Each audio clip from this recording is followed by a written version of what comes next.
अस्सलामुअलैकुम सामीन। 25 शव्वाल मुकर्रम की तारीख शुरू हो चुकी है। 13 अप्रैल है।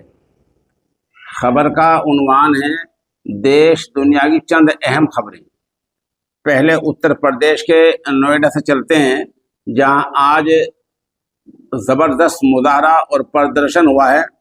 जहां तकरीबन मुजाहरा करने वालों ने, मजदूरों ने 150 गाड़ियां जला दी हैं और जहां तकरीबन 150 गाड़ियां जलाई हैं और 50 फैक्ट्रियों में तोड़ फोड़ की है।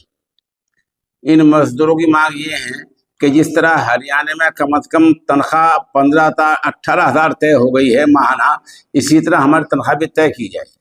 बहरहाल इस काम को लेकर इतने बड़े हंगामे की तशद्दुद की जरूरत नहीं थी, क्योंकि तशद्दुद हो गया, इश्तियाल फैल गया, अफवाहें फैलाई लोगों ने।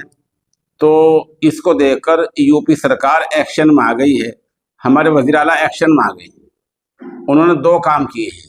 पहला काम, एक हाई पावर यानी आला सतही कमेटी की तश्कील दी गई है, जिनमें मजदूरों के नुमाइंदे भी लिए गए हैं और ये फैक्ट्रियां जिस महकमे में आती हैं सरकारी, उनके भी अफसरान लिए गए हैं। कमेटी ने वहां पहुंचकर अपना काम शुरू कर दिया है।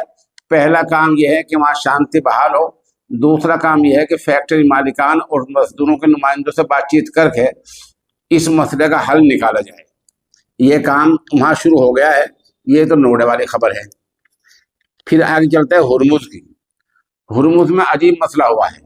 पूरा मामला है आब नाए हुरमुज, वही रास्ता है, पानी वाला रास्ता समंदर का, जो ईरान से होकर गुजरता है।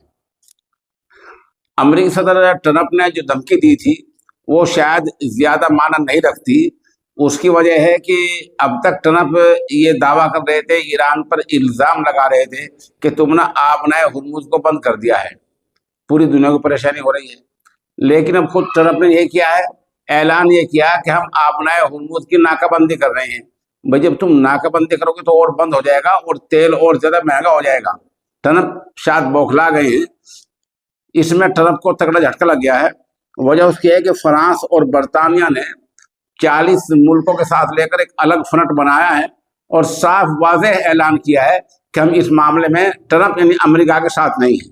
जबकि ट्रंप ने सुबह ऐलान किया था कि नीटो के कई ममालिक हमारे साथ हैं, उसके साथ कोई नहीं है, ट्रंप अलग थलग है। नाकाबंदी जो करेगा उसके बारे में चीन ने वार्निंग दे दी है कि आपकी नाकाबंदी से हमें कोई परेशानी नहीं होनी चाहिए और हमारे मामले में आप दखल न दें। बहरहाल मामला यहाँ तक पहुँच चुका है कि अमेरिका के सदर ट्रंप इस मामले में अलग थलग पड़ गए हैं। अमेरिका में महंगाई बढ़ रही है और वहाँ भी मुखालफत उनकी शुरू हो गई है। आप नए हुरमुज मामला क्या है? वो एक समुद्री रास्ता है, ईरान से होकर गुजरता है। जिस मुल्क से होकर गुजरेगा उस मुल्क का कुछ तो कंट्रोल होना चाहिए। ये सब ये कहते हैं कोई कंट्रोल नहीं होना चाहिए। वो एक आलमी गुजरगाह है, कोई आलमी गुजरगाह है, समुद्र का रास्ता है, वो ईरान से होकर गुजर रहा है, तो कुछ तो आपको करना पड़ेगा, उसकी फौज से रब्ता करना पड़ेगा, कुछ आपको देना पड़ेगा, वहाँ कुछ शुल्क, कुछ कीमत, कुछ टैक्स, ये तो सब करना पड़ेगा आपको। अगर आप नहीं करेंगे तो ईरान नहीं गुजरने देगा। उसका नुकसान बहुत हो चुका है, उसकी भरपाई भी करनी है। तो बहरहाल आबनाए हुरमुज के मामले पर अमेरिका के सदर ट्रंप मुकम्मल तौर पर अलग थलग पड़ गए हैं और ईरान ने बहुत सख्त आज वार्निंग भी दी है कि आप अगर इसे बंद करेंगे तो तेल और महंगा हो जाएगा, हमारे पर कोई फर्क नहीं पड़ेगा। उधर सुबह खबर में ये बताया गया था कि इस्लामाबाद में जो बातचीत हुई थी वो अनकरीब लगने वाली थी, लेकिन अचानक अमेरिकी नुमाइंदगान ने नई शर्तें बढ़ा दी, जिससे मामला पीछे चला गया। अब देर शाम खबर यह भी आ रही है कि बातचीत दोबारा होने का इम्कान है। इसके साथ साथ एक बंगाल की खबर आ रही है। आपको पता है कि बंगाल में जो SIR हुआ है और वहां भी इंतखाबात, वोटिंग, इलेक्शन सर पर है। बिल्कुल SIR के बाद कहा जा रहा है कि कम से कम 30-35 लाख लोग हैं जो इलेक्शन में वोट नहीं डाल सकेंगे। ये लोग सब सुप्रीम कोर्ट गए थे और आज फादिल चीफ जस्टिस ने वादे कर दिया है कि हम कोई ऐसा फैसला, अंतिम आखिरी फैसला नहीं दे सकते। इस फैसले के बाद ये यकीन तकरीबन हो चला है कि कई लाख लोग वोट नहीं दे पाएंगे। बहरहाल वहाँ की सरकार कोशिश में है और जो समझदार लोग वो भी कोशिश में है। अब देखना ये है कि इलेक्शन आते आते ये मामला किस हद तक आगे जाता है, यही रहता है या कुछ आगे बढ़ता है, और वोट देने की बात कहाँ तक हल होती है। बहरहाल मामला फंसा हुआ है और लाखों लोग वोट के देने से महरूम रह सकते हैं, ऐसी कुछ खबर बंगाल से आ रही है।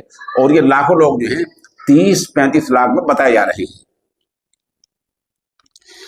उधर आज एक अजीब खबर आई। आपको पता है कि हमारे यूपी के वजीर आला आज मुजफ्फरनगर आए थे, एक बड़ा प्रोग्राम हुआ है वहाँ। उस दौरान एक मेरठ के सिवाल खास इलाका है, वहाँ के मेंबर इसम्बली गुलाम मोहम्मद आए और जब स्टेज की तरफ जाने लगे उनको पुलिस के आला अफसरान ने ये कहकर रोक दिया, वीडियो में देख सकते हैं, कि आपका नाम स्टेज पर चढ़ने वालों की, स्टेज पर बैठने वालों की फहरिस्त में नहीं है। इन एक एमएलए है राष्ट्रीय जनता दल का, अजीत वो जयंत चौधरी की पार्टी का एमएलए है जो सरकार में शरीक है। उस एमएलए को पुलिस के आला अफसरान ये जवाब दे रहे हैं कि आपका नाम स्टेज पर चढ़ने वालों में नहीं है। आपने सुन लिया और वो आप वीडियो में आप देखिए वो किस तरह खुशामद करता नजर आ रहा है। तो क्या आपका काम मैं स्टेज पर चढ़ने रह गया है या और काम नहीं रह गया है? आपको खुद तो शर्म आनी चाहिए।